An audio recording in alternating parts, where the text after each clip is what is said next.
Good morning, I'm Taylor Upchurch. Today is Sunday, January 27th. It was a busy night for firefighters in Rockcastle County. Early this morning, crews from Mount Vernon and Brodhead responded to a commercial vehicle fire near mile marker 56 on Interstate 75. The southbound lanes of the interstate were shut down briefly while crews cleaned up debris, but are now back open. No one was injured and no word on how the fire started. And back in October, we told you about a 12-year-old boy severely injured in a dirt bike accident in Knott County on Halloween night.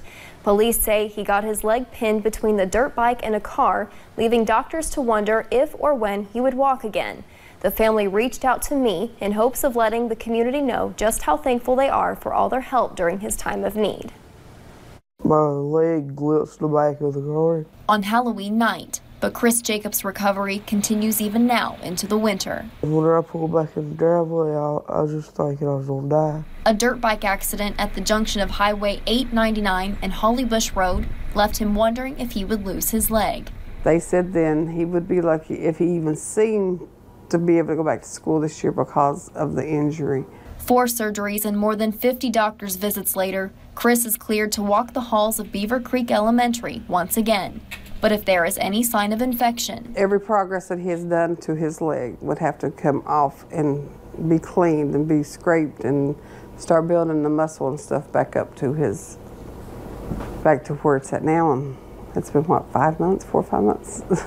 Churches and schools reached out to make the recovery process a little easier. They helped me get back and forth to Tennessee, and they all wrote me cards and stuff.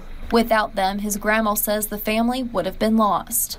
You let a kid get hurt and you will find the difference in our people around here. Though Chris has endured a lot of pain, he is now walking without assistance. Told him, well, you got $1 million leg out of it, you didn't get nothing else. And is thankful he's alive. In Knott County, Chris's grandmother says he is expected to make a full recovery by March. He will then decide to either let the skin grow back on its own or have a skin graft completed. And the University of Pikeville's Kentucky College of Optometry and the Kentucky Optometric Association hosted a retirement celebration yesterday. Around 100 people attended the event in honor of Dr. Gerald F. Combs. Dr. Combs has had a long optometry career, serving on the local and state level to improve the health and well-being of Kentuckians. He says he couldn't be more thankful to see so many people attend the ceremony. Student Technology Leadership Program teams hosted a double elimination Super Smash Bros. Ultimate Tournament at Perry Central yesterday to raise money for their program. Organizers say kids like being involved, but some enjoy video games more than sports, such as basketball and football. Nathan Little, the STLP coach, says eSports is a growing industry and hopes tournaments like this will capture more attention from students and their families. He says hosting the event at the school brings friends together and creates a safe environment.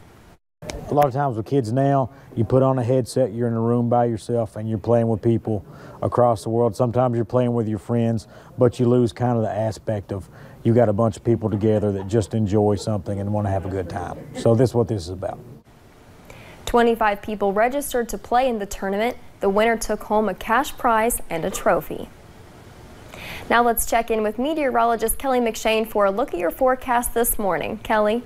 We are seeing a little bit of a drizzle and a little bit of some flurries, but overall it's not too messy of a morning out there. Yesterday we saw kind of the same story. It wasn't really a mixture, but right now we are looking at some people with the rain, some people with the snow, because those temperatures are anywhere from the upper 30s to the low 30s. But like I said, these are just flurries or just drizzle, so not too much to worry about this morning. If you're heading out anytime soon, not much to worry about. You might have a few flakes on your windshield, but overall those roads should be in pretty good shape. And like I said, those temperatures anywhere from the low 30s to the upper 30s. That's why we're seeing that mixture of either rain or snow, maybe a little bit of sleet out there as well. But overall, those temperatures are pretty chilly. So heading out to church, be sure to bundle up, maybe bring the rain gear because it is a little bit of a drizzle out there, and just because we are seeing a little bit of snowflakes as well. So overall, we are looking at a very chilly kind of wintry mix type of morning. But that travel forecast forecast, like you saw in Pinpoint Doppler, isolated rain and snow mix possible. Not everyone's going to be getting in on it,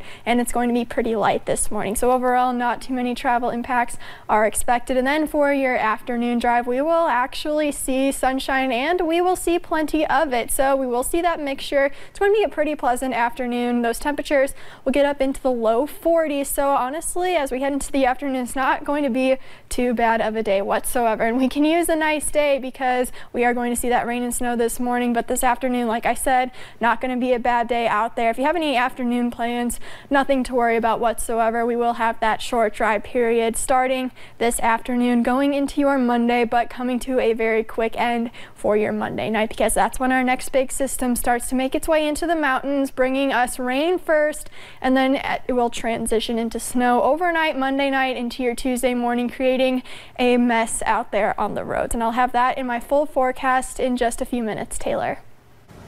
Thank you, Kelly. Scary moments yesterday in Lexington after a plane makes an emergency landing. Firefighters responded to reports of an emergency plane landing not far from Bluegrass Airport. Officials from Bluegrass Airport say the small plane's engine began having troubles and failed. The pilot was forced to make an emergency landing at a nearby farm. Police say 2 people on board appear to have suffered minor injuries and were both transported to a hospital for treatment. And we are learning more about a former Harlan County constable arrested for first-degree armed robbery earlier last week. Officials with KSP Post 10 arrested Brandon Haynes early Wednesday. They say Haynes and another person entered a home with masks on and told the man inside they were taking everything he had. Police say Haynes pulled out a .45 caliber handgun during the attempted robbery. Officials with KSP say Haynes and the other person involved admitted to planning the robbery. Officials in Harlan County say Haynes served 1 term as a constable in Harlan County from 2015 to 2018.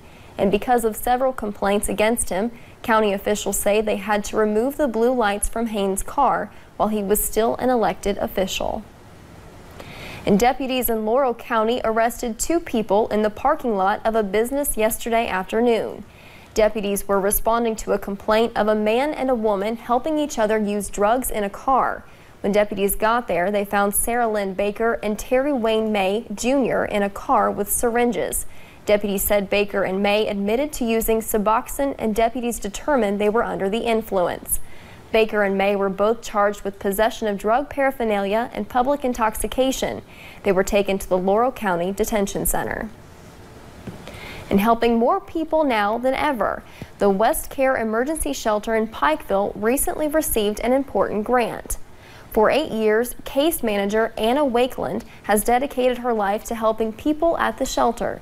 She says grants to benefit homeless individuals is a real game changer and allows them to increase their bed number from 30 to 45 and add multiple staffing positions. Wakeland says increasing numbers means they need more donations now than ever. The basic needs that we take for granted every day are the things they need every single day. We need those here. As temperatures drop below 32 degrees, the shelter opens its doors to anyone who can pass a background check. They can stay inside the shelter from 7 p.m. until 7 a.m. to keep warm. If you would like to donate to the shelter, we have information on how to do so on our website, WYMT.com. One Texas middle school student is dead.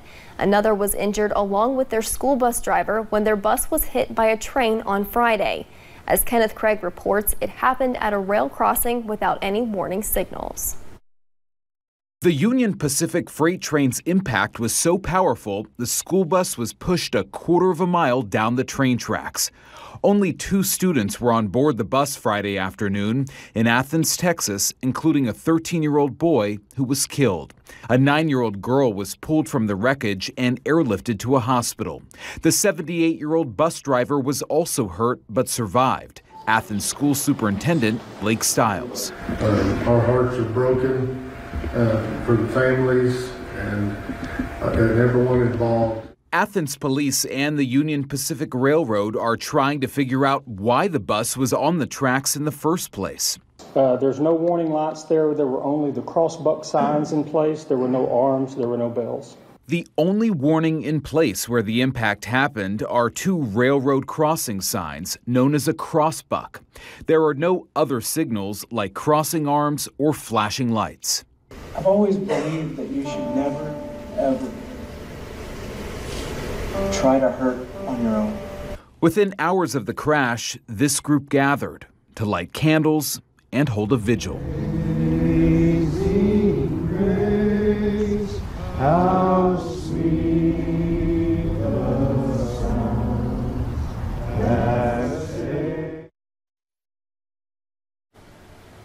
The National Transportation Safety Board did not launch to the crash site due to the government shutdown, but the train company is reviewing signage and the train's outward-facing camera. Thankfully, both the student and the bus driver are expected to recover.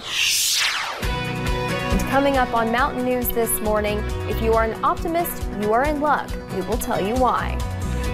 We will actually see some sunshine by this afternoon, but we say goodbye to sun and hello to snow. I'll break down the details next.